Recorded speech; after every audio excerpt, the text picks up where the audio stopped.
Hi everyone, Jacob Austin here, and welcome to episode 145 of the Subcontractors Blueprint, the show where subcontractors will learn how to ensure profitability, improve cash flow, and grow their business. Today's episode covers the topic of omission variations and how they can be used to effectively terminate a subcontract, whether that instruction is actually lawful, and what your commercial options are when that happens to you. So, let's dig in.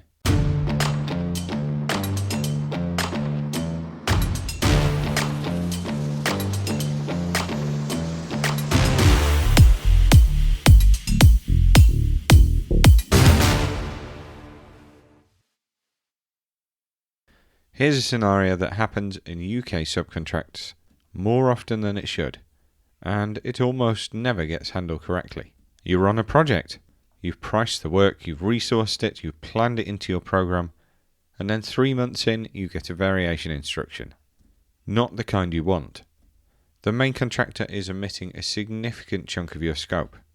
Ventilation fit out across 2 floors, the external works package that you've built your summer program around, or the electrical work to the biggest block on the site. The reason behind it, the client's made a decision, the scope's been redesigned, or they want to bring in somebody else for that part because they've worked out they'll be cheaper. You've now lost work that you've priced for and you've planned for, work that you've had margin built into, work that was contributing to your overhead. And the instruction arrives as if that's completely normal. The contract simply allows them to do that. And the reality is, sometimes it does, sometimes it doesn't. And the difference between those two positions is worth serious money. Not just the value of that omitted work, but the profit that you've budgeted, the overheads that you've allocated against it. And in some cases, you're right to treat the contract as if it's been fundamentally breached. So let's break this down properly. What's happening legally when a main contractor omits your scope, when they're within their rights, and when they've crossed the line, and exactly what to do about it? To do that, we're going to start with your subcontract. And on the most standard forms of subcontract, JCT, NEC, and most bespoke subcontracts, they include the right for the contractor to issue instructions that vary the work. Given how often scope of works change on a building site, it's quite understandable that these clauses would exist, and that they allow the omission and the addition of any work. So at first glance, that looks straightforward. The main contractor has the power, they use that power, and you lose the work. But is that the end of the story? There are 2 questions that should spill out of this situation. Question 1. Does the subcontract give the main contractor the right to omit the scope? Which is almost certainly going to be a yes. Question number 2 though, is does that contractual right have limits? And again, that is almost always yes. The limits are where this becomes a commercial conversation. The variation clause gives the main contractor the power to adjust the scope.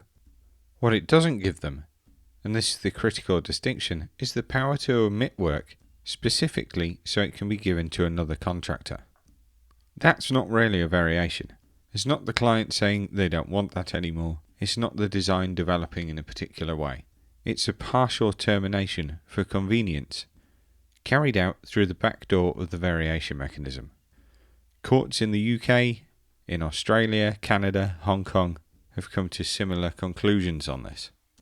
The variation clause is there for adjusting the scope. It's not a mechanism for the main contractor to reassign your work to a competitor whilst keeping you on site for everything else. This happens because of an implied term, and this is the part that isn't written down in your subcontract. It's actually worth understanding this properly because this is where your commercial leverage comes from. English contract law recognises implied terms, which are obligations that aren't written down, but they're treated as part of your agreement because they're either obviously necessary, or they're required to make your contract effective, or they're implied by a law. And in construction subcontracts, the well-established implied term is that the main contractor won't use their variation rights to purely omit the work from a subcontract to give it to somebody else. And as well as that, once the subcontractor has been awarded the work, they've got the right to complete it. In English law, The case that settles that is Abbey Development versus PP Brickwork Limited. This went to the Technology and Construction Court in 2003. Abbey had engaged PP Brickwork as a labour-only brick and blockwork contractor for a development. Their subcontract gave Abbey the power to increase or reduce quantities, standard variation clause language, and the question that was answered before the court was whether Abbey had the right to strip the full remaining scope from PP Brickwork and hand it to somebody else. To this, the court said no. The reasoning behind that is worth knowing. It's more powerful than most subcontracts will realise. The judge decided that a contract given to a subcontractor for the execution of a piece of work contains not just the duty to carry out that work, but the right to complete it, and that those two things go together. You take on the obligation, you get the right to finish what you started. So if the contractor strips away that work and gives it to a third party, you're not exercising a variation right, you're infringing a right that belongs to the subcontractor. And on top of that, the case established for the contractor to have that power to omit work and transfer it to another contractor, you need clear words in your subcontract that allow you to do it. Not just a general variation clause with the possibility for omission, but clear, express language that establishes the rights to take work from one contractor and give it to another. That's pretty rare in a subcontract form, and Abbey's subcontract didn't have it. The likelihood is yours won't either.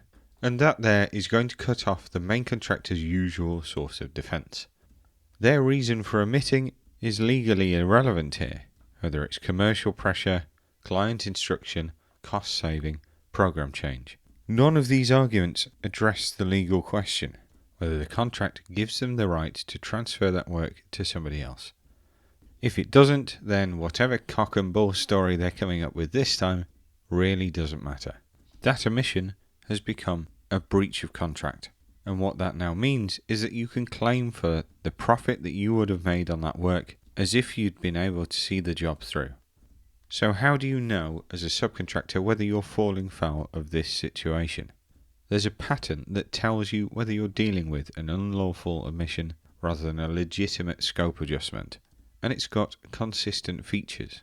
Often the omitted work is a defined and priced element of a package, not just a marginal adjustment to either decrease the spec or trim back quantities because of a bit of a nominal change. It's a chunk of your contract sum that you've got planned resources and margin built into. Another telltale sign is that the work still happens on the project. You see another outfit moving into that area and completing work that should have been yours, meaning there's been no client's omission. The work hasn't disappeared from the site, it's just disappeared from your order. The timing is telling. The instruction arrives after you've mobilised, after you've bought materials. Maybe it's in the middle of an existing commercial dispute on the site. The scale is significant. Reassigning one room, for example, because of a genuine access issue would be different from omitting 2 whole floors of a large fit-out package. Maybe the contractor has told you that there's a client decision or there's a redesign, and so this section of work is omitted. But as you're walking the finished job, the same design has been completed, meaning all of those reasons were pork pies that would rival some of Melton Mowbray's finest for quality. They've simply moved the scope somewhere else and saved themselves a few quid. If you've got 2 or more of these indicators together, you're probably not dealing with a legitimate variation. You're dealing with partial removal of your contract, dressed up so it looks legitimate. The biggest mistake at this point would be assuming that the main contractor has got the right to do that. Because the instruction arrives on the contractor's standard official-looking variation form, it doesn't make it valid. The second most damaging mistake would be knowing that you've got an argument and valid points to make, but either not making them or not doing it with a valid notice. Both of those issues would cost you money, and we'll see next what that might look like in practice. So let's spin up a worked example. Let's say you're a mechanical subcontractor and you've been awarded the full M&E fit-out across a 6-storey commercial office block. You're subletting the electrical work to a company that you've worked with time and time again. You know them well, you trust them to do a good job. They're not always the cheapest, but their quality. All in all, you're looking at a £1.2 million total package. You've mobilised, you've got plant coming to site, and you've placed your order with your partner electrical contractor. Over the next 8 to 12 weeks, you complete the design work, you've started on site, and everything seems to be going to plan. The contractor seems to be happy with what you're doing, but come week 12, you receive a variation instruction. Floors 5 and 6 have had their electrical work omitted. The main contractor tells you it's a design change. The client's repurposing those floors. They've currently been laid out as an IT suite with significant amounts of power, data and security systems in them, and they're the most significant portion of the electrical work on site. So you receive it, you pass the instruction on to your electrical counterpart, and at the back of your mind you're expecting to receive a different instruction in a couple of weeks' time for a reduced scope. But weeks later, as you're continuing your mechanical works on those remaining floors, you notice another electrical contractor working on levels 5 and 6. It's a different team altogether, and as you get a little bit friendly with them, you start to talk about the scope, you realise it was almost identical to what was omitted from your package. So your work has basically been chopped off and given to someone else. Now you go back to your subcontract, and it doesn't contain that Abbey-style clear wording that gives the contractor the ability to transfer your work to another subcontractor. So you've got a valid argument. But, moving on, you look at the loss and expense clause, and there's a requirement to notify loss and expense within 14 days of becoming aware of the event. You're now at day 35, so your notice window is gone. You also don't have a contemporaneous record disputing the instruction. You just got on with omitting it from your subcontractor's package. So where you land, because you said nothing at the time, whilst you almost certainly had a valid argument, your silence has given the main contractor the strongest defence available. That omitted portion of scope was worth 240 grand, and the margin that you would have earned on that is now gone. Not because you didn't have the legal entitlement, but because you didn't protect it whilst you had the chance. So how do you protect yourself? Let's use that example scenario. That instruction should have smelled fishy to you. Perhaps the contractor had a point in issuing an omission like that. Maybe there was some expensive plant on that floor. Maybe for good reason they wanted to stop you from ordering that before it started incurring expensive restocking charges and all the good stuff that would come with an omission like that. But they could have had a sensible conversation with you about it, and you'd expect that if it was a genuine change. You'd expect a phone call saying, look, the client's considering changing this floor and that floor to something else. I'm going to instruct you to pause procurement of those bits of work until we know what's happening.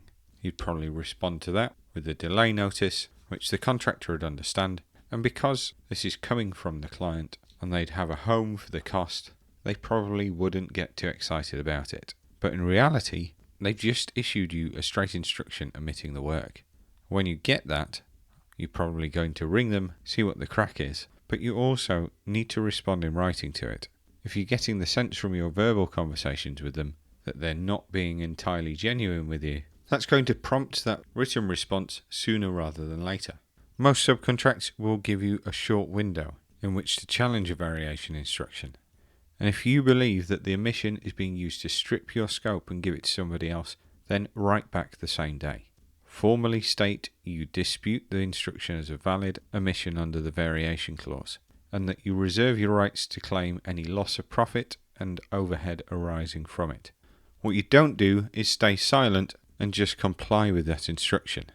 Compliance without any protest at all will be read as acceptance by your contractor. Whilst you're doing that, you serve notice of your loss and expense claim. Under an EC4, you're raising a compensation event. The mechanism differs, but the requirement to act on the event that's happened immediately doesn't. Here you're formally recording that the instruction is causing you financial loss, and you intend to quantify and recover that loss when you can work out how much it is. You serve that notice even if you don't yet know the full value of it. The notice is there to preserve your entitlement, even if the numbers have to come later. Next, you gather your evidence as events unfold. If the work does go to another subcontractor, as you suspect it might, then document it. Take photographs, take written site records with dates, and if you can establish that the scope you were instructed to omit is carried out by a third party, that's the real meat on the bones that you're looking for. That makes your case a slam dunk. Next, you quantify the loss properly. The claim is going to be around the loss of overhead and profit that you would have expected to make on that omitted portion of work. Don't forget as well though, if you've genuinely ordered materials, subcontracts, and there's cost that comes out of that as well, that you claim for those costs too. If the contractor isn't responding to this, adjudication is your available route to settling the dispute. That, of course, under the Construction Act, you can refer your dispute to at any time. An omission that breaches an implied term is clearly going to be a referable dispute if the contractor doesn't respond positively to your claim, and you would expect the adjudicator's decision to be fairly simple. Be honest with yourself though about the strength of your position first, and consider getting some legal advice before you refer.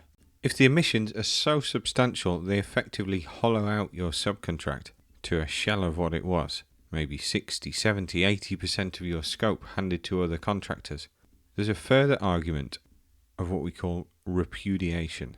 If the main contractor is stripping out the commercial substance of what you've agreed, taking all the meat off the bones, you might be entitled to treat yourself as discharged from the contract entirely, and that means you could claim damages, including your expected profit on the job.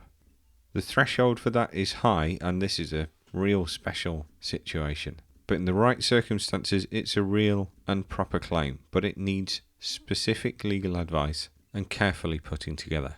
An example of that might be the contractor awarding you a 100-house development as a ground worker, including some Section 278 works and roads and sewers, and then omitting all of that highway work and having it done by somebody else because they think they can get it done cheaper. If they've entered into that contract with you and they omit what's effectively the biggest portion of work and leave you with the lower value of the plot work that's completed slowly over a long program of trickle along pace, that kind of scenario would be open to that kind of claim. It's going to be rare, but there's a very real entitlement if it does happen to you.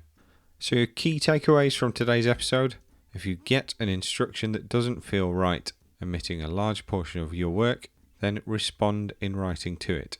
You need to do that before the deadline in your own subcontract. Don't comply with it and stay silent, but instead reserve your rights formally, the same day if possible, to set out your stall for a claim. Silence in this scenario would be treated as acceptance, and if you're silent long enough for your time bar to elapse, you've missed your boat altogether. If the work that's been omitted goes on to another contractor, then document it, photograph it, take site records with dates. Establish the principles of your claim with evidence. Evidence is what wins the argument. The loss that flows from that isn't just the cost associated with omitting that work, but the loss of profit, the loss of overhead associated with it as well. The variation clause is broad, but it's not unlimited. An instruction that looks like a variation isn't necessarily a valid use of the variation clause, and because of the Abbey Development's case, you may have the implied right to complete the work that you've started. Finally, with any claim, the notice deadlines in your subcontract are absolute. Even a valid claim that misses the deadline is one that you've lost. So more than anything, be sure to submit on time. I hope that helps. My mission with the podcast here is to help the million SME contractors working out there in our industry. If you've taken some value away from today's episode, then I really need your help to share the show and to pass that value on to somebody else who'd benefit from hearing it, so I can help as many people as possible. And of course, thanks for tuning in. If you like what you've heard and you want to learn more, then do find us at www.subcontractorsblueprint.uk. You'll find more information there and across our socials, again at Subcontractors Blueprint. And remember, miss the contract detail and the commercial risk falls on you. Thanks all. I've been Jacob Austin, and you've been awesome.